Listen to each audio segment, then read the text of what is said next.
All right, so we're with Ian, a zone motion client, and I guess we've been working together about 3 months now, and a little bit different situation because prior to our meeting, you had Tommy John surgery and reached out to me, and so we had a lot of fun. After a while, we decided instead of just doing a lot of talking and teaching what we teach, we decided to get you thrown with the opposite hand, which for you is right-handed, and it's really the first time I've done that with a client who's rehabbing, but just would love to hear your thoughts on zone motion, how it's helped you, any thoughts you care to share. Yeah. So I guess where I would start is when I originally reached out, I think on our first conversation, I talked about wanting to reach a new level of things. And what's so funny is that once we started working together, my concept of that and what I now think of it is completely different. Like before, I thought of it as this like intensely focused state of mind that I had to like almost force myself to be in. And through our practice of working with my opposite hand, I realized that it's not like that at all. And in order to achieve those things that you want to achieve, it has to come naturally, using those skills. And that was like pretty eye-opening for me because I had this idea of what it should be like, and the reality of it is that it's just completely different than that.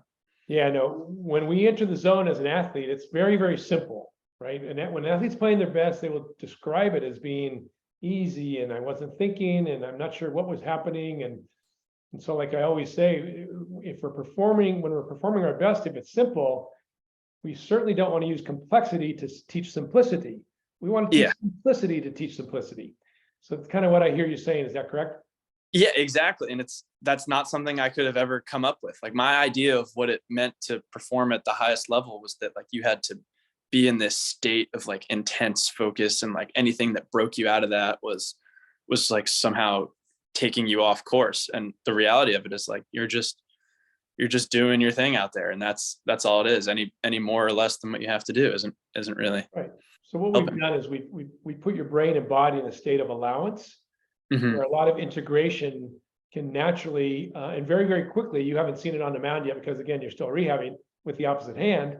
But it can very, very quickly, once integration takes place, it's crazy how quickly you can improve. And you're thrown right-handed as opposed to with your left-handed. It's we were working together earlier today. It's amazing to me to see your arm action even right-handed. Yeah, it's funny. Even when I'm doing my med ball throws and stuff during my workouts, people are even commenting like, "Are you sure you're left-handed?"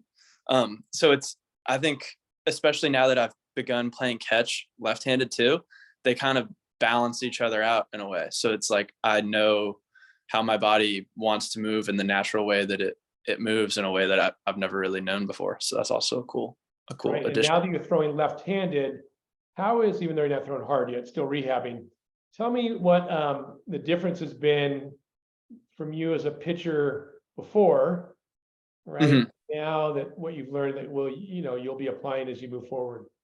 Yeah, the most eye-opening thing was that for the longest time, I'd say the last 5 years, my catch play and everything was a means to an end. Like it was like I had to be in this analytical state when I was throwing. I had to feel a certain thing, otherwise I wasn't getting enough done or I wasn't doing enough. And realizing through our work together that just being in that state is the whole point.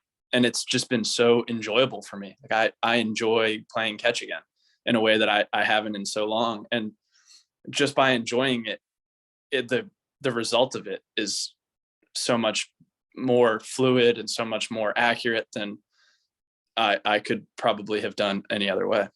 Yeah. So you mentioned joy, and I think I probably told you in the first study I did with golfers, one of the things we saw was an increase in the theta brainwave state. And theta actually increases serotonin and oxytocin, two feel-good chemicals.